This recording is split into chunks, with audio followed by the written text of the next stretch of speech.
Welcome to Legion Builds, where I guide you on how to bring your favorite fictional characters into Dungeons & Dragons. This video and all my content is made possible by my Patreon supporters, and it's dedicated to every one of you who subscribes to my channel. You are all the reasons why this channel keeps going. Thank you. Join the Legion today at patreon.com/63rdlegion for free and help decide next week's new character, and paid supporters receive early access to all my content. It's back to the grim dark of the 41st millennium with another member of the Officio Assassinorum, the Eversor. To call the Eversor an assassin is a little misleading. They're not an assassin in the same way the Vindicari or the Calidus are, for those two track and study their targets, sometimes for days at a time. An assassin is a surgical tool designed to eliminate their targets. The Eversor is more like a grenade with the message "to whom it may concern" taped to it. They are literally thrown at a planet with a single location and image of their target and don't stop killing until they get their target. They are so much a dangerous tool that between missions the Assassinorum stores the Eversors in cryostasis when they're not on missions. Yeah, they are only awake when the violence is going. Their life is just violence. Different worlds, different faces, but never-ending violence. When the Eversor first arrives on the target's world, its body is pumped full of combat stimulants to not only awaken the Eversor, but drive it into bloodlust. Once they are awakened from their sleep, images of their target fill their mind, and the Eversor is now fully unleashed. In battle, the Eversor wields several brutal weapons that intensify the chaos and fear that it creates. For range capabilities, the Executioner pistol can switch between firing mass-reactive bolter rounds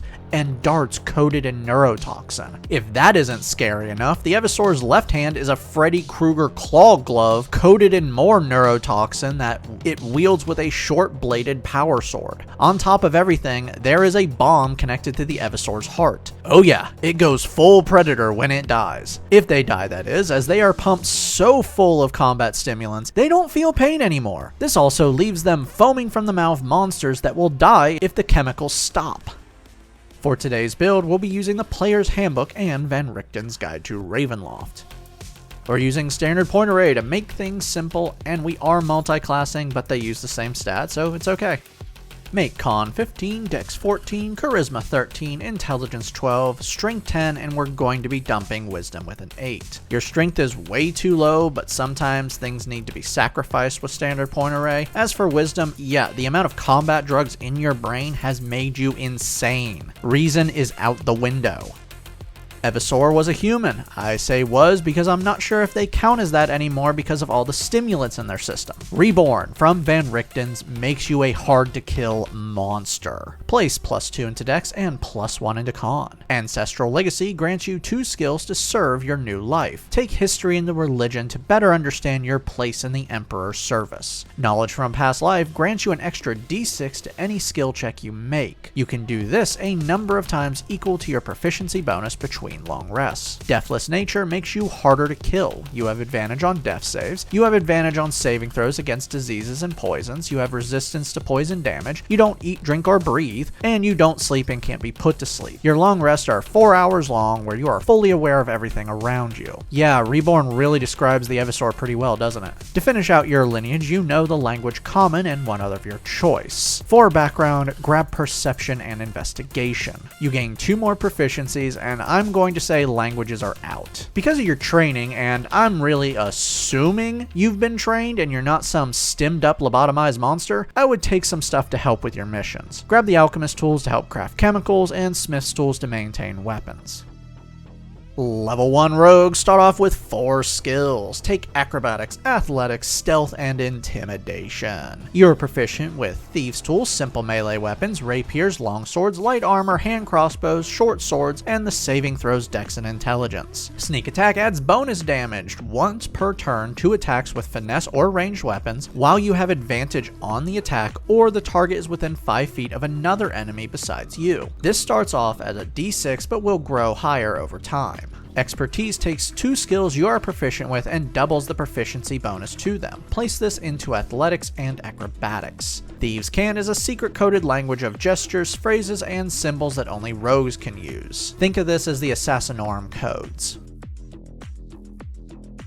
Level 1 fighters begin with more proficiencies. You are now proficient in all weapons, shields, and medium armor. Fighting style is just a fighting style. Because you fight with 2 melee weapons, let's grab 2 weapon fighting. You can now add your damage modifier to both your melee weapons. I would say just wield 2 short swords, unless your DM has a homebrewed claw weapon, which I think should be light and finesse if they do, which means you can wield both a short sword and the claw. Second wind lets you ignore damage by healing yourself 1d10 plus your fighter level once per short or long rest. Level 2 rogues gain cunning action. Dash, disengage, and hide are bonus actions to you. Level 3 rogues receive their subclass. Assassin from the player's handbook doesn't completely fit with what you are, but we're not going to be taking any of the features that you don't have in the game. Taking this subclass, you get more proficiencies. You now have proficiency in Disguise Kit and Poisoner's Kit. Doubt you'll ever use Disguise Kit, but yeah, you will be using the Poisoner's Kit. Assassinate gives you advantage on attack rolls against any creature that hasn't taken its turn in combat yet. In addition, when you hit a creature that is surprised, the hit is critical. Steady aim lets you give yourself advantage on an attack on a turn that you haven't moved. With a bonus action, your speed becomes 0 until the end of your current turn, and you have advantage on your next attack. Your sneak attack is now upgraded to 2d6 extra damage. Level 4 rogues earn our first ability score improvement, Bump Up Dex for more attack and damage. You've reached character level 5, raise your proficiency bonus to +3. Level 5 rogues now have Uncanny Dodge. When you take damage and you see what is causing the damage, you can use your reaction to halve the damage. Your sneak attack is now upgraded to 3d6 extra damage. Level 2 fighters gain Action Surge. You can now give yourself a free action once per short or long rest. Level 3 fighters receive their subclass. Eldritch Knight, also in the player's handbook, will be giving you your gun and explosives. Weapon Bond allows you to bond with 2 weapons after 1 hour of meditation. Now you can summon these weapons with a bonus action each, and you can't be disarmed while you are not incapacitated. Spell casting makes you a quartercaster that uses your intelligence for attack and DC. You can only learn spells from the abjuration or invocation schools, but that's not going to matter much longer, so don't worry about it. But before the new edition happens, you can learn spells from other schools, but only at certain levels. You start off with 2 cantrips and 3 first level spells. For your spells, Firebolt fires a mass reactive shell out to 120 feet and deals 2d10 fire damage. Poison Spray fires a poison dart out to 10 feet and forces a con save, dealing 2d12 poison damage. Magic Missile fires 3 shots out to 120 feet that auto hit their target and deals 1d4 plus 1 per shot. Mage Armor gives you an AC of 13 plus your dex modifier for 8 hours. Ray of Sickness fires another poison dart, this time out to 60 feet, dealing 2d8 poison damage on a hit and forcing a con save. Should they fail, they are poisoned until the end of your next turn. Level 4 fighters earn another ability score improvement, Cap Off Dex. For your new spell, Shield adds +5 to your AC as a reaction until your next turn and automatically stops Magic Missile from hitting you. Your character level 9, raise your proficiency bonus to +4. Level 5 fighters now have extra attack. You can now attack twice with a single attack action. This means 3 times with 2 weapons, 5 times with an Action Surge. Level 6 rogues gain 2 more expertise, place this into Intimidation and Stealth. Your character level 11, Firebolt and Poison Spray deal 2 damage dice each. Level 6 fighters earn another ability score improvement, let's bump up intelligence because, ouch. Level 7 Eldritch Knight fighters receive War Magic. Now, after you cast a cantrip, you can make a weapon attack with a bonus action, but this is going to be changing in the next edition, so just fix it up when it happens. You also receive 2nd level spells. For your new spell, Scorching Ray fires 3 mass reactive shells out to 120 feet and deals 2d6 fire damage to their targets. New milestone, your character level 13, bump up your proficiency bonus to +5. Level 8 fighters earn another ability score improvement, Let's Grab a Feat. Warcaster gives you advantage on con saves made to maintain your spells. You can now cast spells while wielding 2 weapons, and you can now cast a spell as a reaction when a creature provokes an attack of opportunity. This spell can only target the creature and must have a casting time of 1 action. For your new spell, Cause Fear forces one creature within 60 feet to make a wisdom save. Should they fail, they are now frightened of you for 1 minute while you maintain the spell. At the start of each of their turns, they may retake the save to attempt to stop it. Level 9 fighters gain Indomitable. You can now re-roll failed saving throws, including death saves, once per long rest. Level 10 Eldritch Knight fighters now have Eldritch Strike. When you hit a creature with a weapon attack, they now have disadvantage on their next saving throw caused by a spell you cast until the end of your next turn. For your new spells, Shatter throws a grenade out to 60 feet and detonates into a 10-foot radius sphere. Everyone within the sphere must make a con save or take 3d8 thunder damage on a failure. Sapping Sting fires another poison dart at a creature within 30 feet and forces a con save, dealing 3d4 necrotic damage, and they fall prone. Level 11 fighters receive extra attack times 2. You can now attack 3 times with a single attack action. For your new spell, take what you want. Time to max some stuff out because your character level 17. Raise your proficiency bonus to +6. Firebolt, Poison Spray, and Sapping Sting now deal 4 damage dice each. Level 12 fighters earn another ability score improvement, Bump Up Intelligence.